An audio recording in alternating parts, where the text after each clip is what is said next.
Baik, untuk mengulas lanjut berkenaan lawatan Perdana Menteri ke Washington DC, kita terus bersama dengan pensyarah Universiti Utara Malaysia UUM, Profesor Dr. Muhammad Azizuddin Muhammad Sani. Selamat pagi, Prof. Selamat pagi. Ya. Prof, tumpuan utama lawatan ketika ini adalah berkaitan sidang kemuncak ASEAN Amerika. ASEAN wajar kekal neutral. Pada pandangan Prof, apakah suara Malaysia yang bakal dibawa? Saya rasa ini satu sidang yang dulu-dulu kali diadakan lah. Tak salah saya kali terakhir diadakan pada tahun 2016.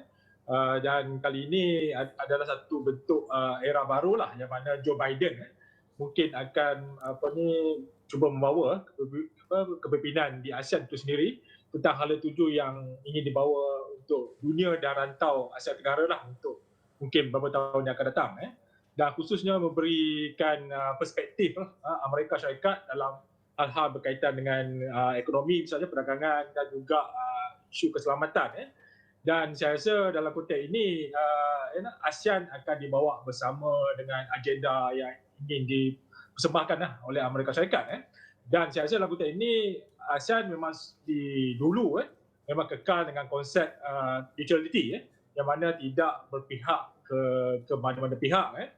Yang mana kita tahu dalam dunia sekarang ni, sejak berlakunya perang di Ukraine, sudah wujud satu seolah-olah ada dua blok, satu blok timur dan satu blok barat, seolah macam perang dingin dulu, tapi belum sampai ke tahap perang dingin lah.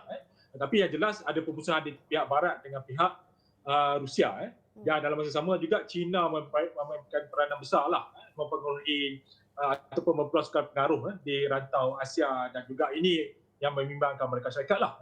Jadi Joe Biden cuba ingin mengukuhkan hubungan sebenarnya dengan ASEAN, dengan negara ASEAN, dan dalam masa sama juga meningkatkan perdagangan lah, dalam usaha untuk ASEAN dan juga Amerika sama-sama keluar dalam era pandemik ini, pandemik COVID-19. Jadi kerjasama yang lebih erat ditarget, dan ini yang saya rasa akan diterjemahkan dalam perbincangan mungkin 22 mata lah antara pemimpin 10 negara ASEAN dan juga Amerika Syarikat di Washington ini. Dan Prof, dari sisi lain juga kita nak lihat lawatan ini juga merupakan lawatan pertama, lawatan sulung Perdana Menteri untuk bertemu Joe Biden. Apakah mungkin signifikannya melihat kepada usaha negara pasca pandemik dari sudut kesihatan, ekonominya dan banyak lagi? Saya rasa Amerika Syarikat telah melihat Malaysia sebagai sebuah negara demokrasi yang sangat progresif. Jadi itu yang menarik. Dan baru-baru ini pun ada summit demokrasi di mana Amerika juga menyebut Malaysia untuk bersama. Jadi saya rasa dalam konteks ini, dan kelebihan adalah dengan kepimpinan baru Datuk Seri Ismail Sabri Yaakob cuba membawa agenda Malaysia, agenda keluarga. Datuk Seri Ismail Sabri telah membawa agenda keluarga Malaysia yang cuba wujudkan keluarga dalam konteks ASEAN, dan sekarang ini mungkin diterjemahkan dalam konteks keluarga dunia lebih luas lah. Sama ada diterima atau tidak oleh Amerika Syarikat di dunia, itu kita bergantunglah pada perbincangan dan juga penerimaan dekat global.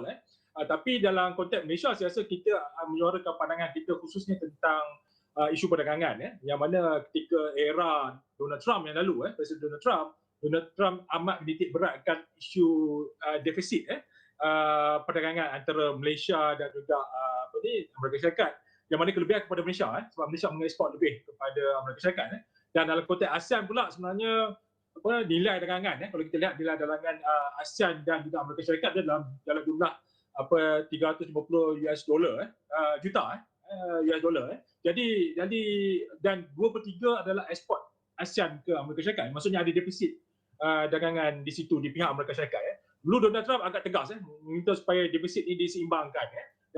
Maksudnya ada pertambahan dari segi perdagangan dengan maksudnya ekspor Amerika ke ASEAN. Tapi kali ini saya rasa mungkin yang ditekankan oleh Malaysia dan juga ASEAN adalah supaya isu ini tidak dijadikan isu utama. Yang penting adalah menggalakkan lebih banyak perdagangan antara kedua negara, dan tidak kisah defisit dagangan itu berlaku di Amerika Syarikat. Tapi yang paling penting sekarang ini, Amerika Syarikat boleh memastikan kestabilan di rantau Asia Tenggara ini, khususnya dalam menghadapi potensial krisis. Misalnya di Laut Cina Selatan, yang mana kita tahu China telah cuba untuk mengukuhkan ketapukan mereka atau kedudukan mereka di Laut Cina Selatan yang membimbangkan banyak negara di Asia Tenggara lah.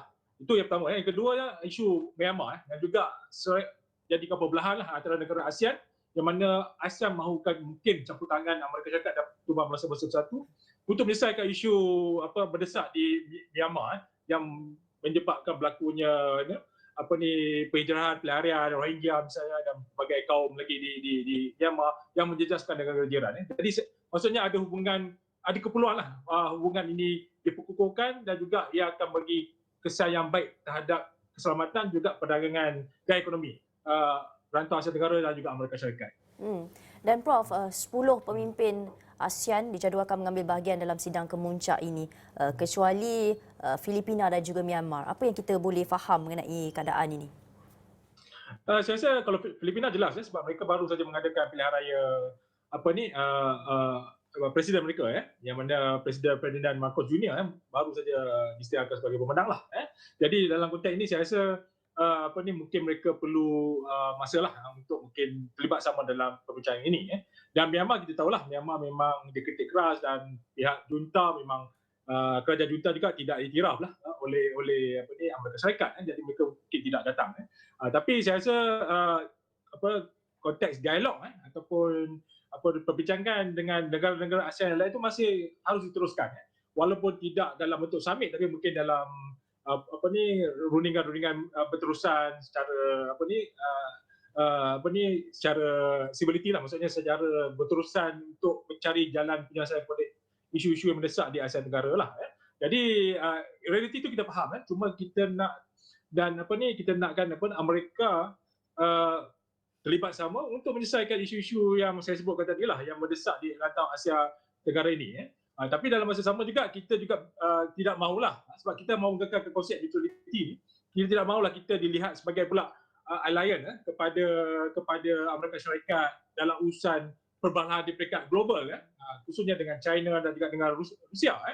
Jadi kita mahukan sebenarnya konsep kita dalam neutrality kita adalah untuk berbaik dengan semua dan semua negara terutama negara kuasa besar dan mendapat manfaat yang samalah. Jadi peranan Amerika Syarikat tu ada di situ untuk mengukuhkan lagi neutrality kita tu. Tapi dalam masa sama juga menggalakkan aktiviti-aktiviti yang boleh memanfaatkan kedua-dua negara macam saya sebutkan tadi, aktiviti ekonomi dan perdagangan dan keselamatan lah. Jadi saya rasa itu akan stabilnya rantau Asia Tenggara ni dengan jumlah penduduk dekat dalam 250 juta dan nilai ekonomi yang agak besar dalam 3 trilion US dollar di Asia Tenggara ini, sudah tentulah akan menarik minat semua negara kuasa besar ini dan mereka sendiri sebenarnya mahukan negara Asia Tenggara rantau Asia Tenggara ini aman supaya ekonomi itu boleh bergerak dan memanfaat mereka. Jadi saya rasa realiti ini akan diterjemahkan dalam rundingan dan juga kehendak dalam hubungan antara Amerika Syarikat dan Asia Tenggara khususnya negara ASEAN inilah.